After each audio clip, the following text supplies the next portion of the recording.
कैसे हो विद्यार्थी मित्रों। मैं किंजल पटेल फ्रॉम अश्वमेघ विद्यालय। विद्यार्थी मित्रों, आज हम व्याकरण के अंदर संज्ञा का अभ्यास करेंगे। बराबर है। हमने अगले वीडियो में वचन का अभ्यास किया था व्याकरण के अंदर, तो आज हम संज्ञा के बारे में सीखेंगे कि संज्ञा किसे कहते हैं और उसके कितने भेद हैं। किसी व्यक्ति, वस्तु, प्राणी, स्थान व भाव के नाम को संज्ञा कहते हैं। इसे नाम भी कहते हैं। बराबर। संज्ञा किसे कहते हैं? तो किसी व्यक्ति, वस्तु, प्राणी, स्थान व भाव के नाम को संज्ञा कहते हैं। इसे नाम भी कहते हैं। मतलब कि सीधी भाषा में हम समझे तो नाम को ही संज्ञा कहा जाता। आपका, मेरा या कोई भी चीज वस्तु हो तो उसका क्या होता है? एक नाम होता है। तो उस नाम को ही व्याकरण की भाषा में संज्ञा कहा जाता है। बराबर है। अगर हमारा किसी का नाम ही न हो तो हम किस तरह बात करेंगे? बात नहीं हो पाती है ना। हाँ, तो इसकी वजह से क्या होता है? नाम न हो तो नाम रखना पड़ता है। तो उसी को क्या कहा जाता है? व्याकरण में संज्ञा कहा जाता है। नाम को ही संज्ञा कहा जाता है। भी संज्ञा के 3 भेद है। संज्ञा के कितने भेद है? 3 भेद है। व्यक्तिवाचक संज्ञा, जातिवाचक संज्ञा और भाववाचक संज्ञा। कितने भेद है? संज्ञा के 3 भेद है। ये आपको याद रखना है। व्यक्तिवाचक संज्ञा, जातिवाचक संज्ञा और भाववाचक संज्ञा। तो अब हम इसकी व्याख्या देखेंगे और उसको आगे हम देखेंगे कि किस तरह उसे पहचाना जाता है। बराबर है। पहला है व्यक्तिवाचक संज्ञा। व्यक्तिवाचक संज्ञा किसे कहा जाता है? तो किसी खास व्यक्ति, वस्तु या स्थान को सूचित करने वाले संज्ञा शब्द को व्यक्तिवाचक संज्ञा कहते हैं।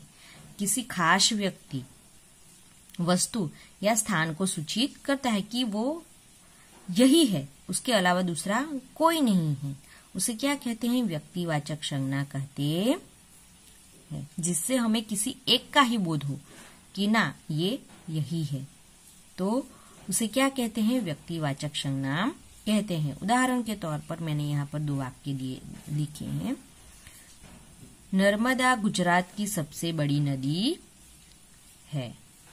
तो यहाँ पर नर्मदा ये क्या है? व्यक्तिवाचक संज्ञा है। नर्मदा ही गुजरात की सबसे बड़ी नदी है और कोई दूसरी कोई नदी नहीं है। नर्मदा ही गुजरात की सबसे बड़ी नदी है। तो हमें नर्मदा नदी का ही यहाँ पर बोध होता है। दूसरा वाक्य है हिमालय भारत का सबसे ऊंचा पर्वत है। तो यहाँ पर क्या कौन सा आएगा? व्यक्तिवाचक। तो हिमालय ही और दूसरा कोई भी पर्वत नहीं, सिर्फ और सिर्फ हिमालय ही भारत का सबसे ऊंचा पर्वत है। बराबर है। तो ये 2 जो है वो व्यक्तिवाचक संज्ञा है। समझ में आ गया? अब हम आगे देखते हैं।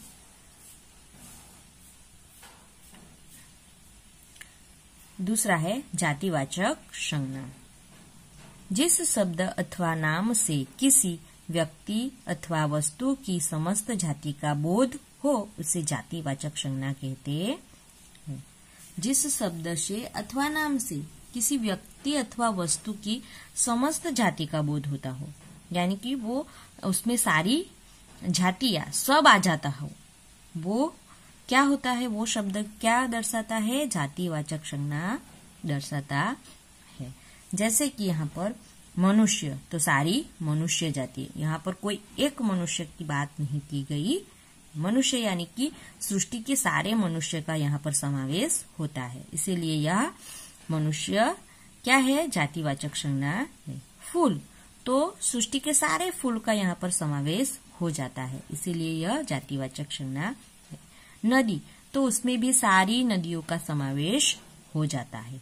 पर्वत, तो सारे पर्वत, कोई एक पर्वत का यहाँ, अगर यहाँ पर ऐसा लिखा होगा कि हिमालय पर्वत, तो सिर्फ और सिर्फ हिमालय वो क्या हो जाता, व्यक्तिवाचक संज्ञा हो जाती। लेकिन यहाँ पर तो पर्वत है, यानी कि कोई एक पर्वत का यहाँ निर्देश नहीं हुआ है, सिर्फ और सिर्फ पर्वत दिया गया है, तो इसमें सारे पर्वत आ जाते, इसीलिए यह क्या है, जातिवाचक संज्ञा है। उदाहरण के तौर पर एक वाक्य है यहाँ पर, वाक्य नदी को लोक माता कहते, नदी को लोक माता कहते, यानी कि जितनी सारी नदियां हैं उन सब को लोक माता कहा जाता है। बराबर है। अब हम आगे देखेंगे। तीसरा है भाववाचक संज्ञा। भाववाचक संज्ञा किसे कहते हैं, तो जिस शब्द से किसी व्यक्ति, वस्तु या प्राणी के गुण, दोष, भाव, दशा आदि का पता चलता है उसे भाववाचक संज्ञा कहते हैं।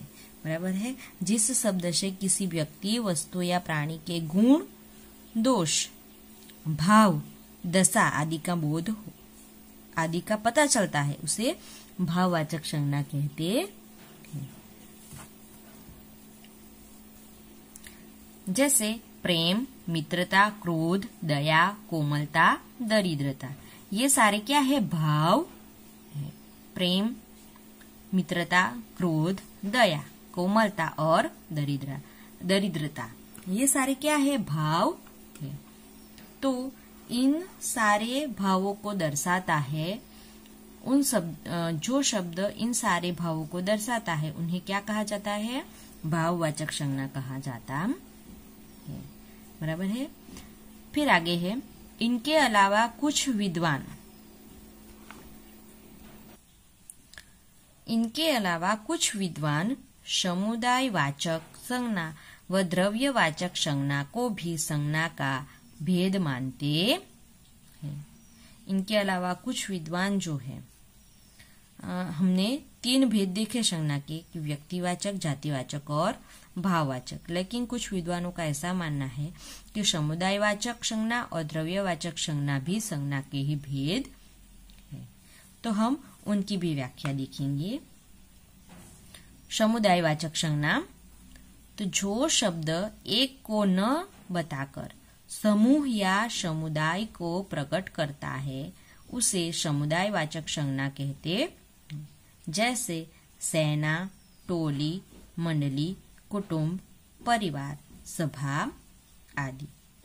यानी कि जो शब्द एक को न बताकर समूह या समुदाय को बताता है तो उसे क्या कहते हैं, समुदायवाचक संज्ञा कहते।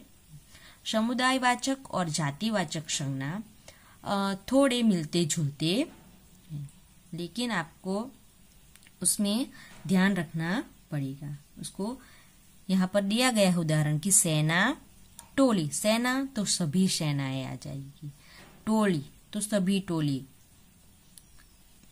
मंडली, कुटुंब, परिवार, सभा आदि जो शब्द है वो क्या है, भाव समुदायवाचक संज्ञा दर्शाता। आगे है द्रव्यवाचक संज्ञा। द्रव्यवाचक संज्ञा किसे कहते हैं, तो द्रव्य या पदार्थ का बोध कराने वाले शब्द द्रव्यवाचक संज्ञा कहलाते हैं। द्रव्य या पदार्थ का बोध, जो शब्द द्रव्य या पदार्थ का बोध कराते हैं उसे क्या कहते हैं, द्रव्यवाचक संज्ञा कहते हैं। जैसे कि घी, तेल, सोना, चांदी, पेट्रोल, पानी आदि। बराबर है। ये जो है घी, तेल, सोना, चांदी, पेट्रोल, पानी आदि, वो क्या है, द्रव्य या पदार्थ है। तो इन शब्द का जो बोध कराते हैं वो शब्द क्या कहलाते हैं, द्रव्यवाचक संज्ञा कहलाते हैं। बराबर है। तुम घी लेके आना, बराबर, या बाजार से घी लेकर आना, अगर ऐसा है तो घी जो है वो क्या होगा, द्रव्यवाचक संज्ञा होगा। बराबर। मैंने पेट्रोल भरवाया, तो पेट्रोल जो है वो क्या है, द्रव्यवाचक संज्ञा है। बराबर है। तो मैं आशा करती हूँ कि आपको इसमें समझ आ गया होगा। बराबर है। Thank you.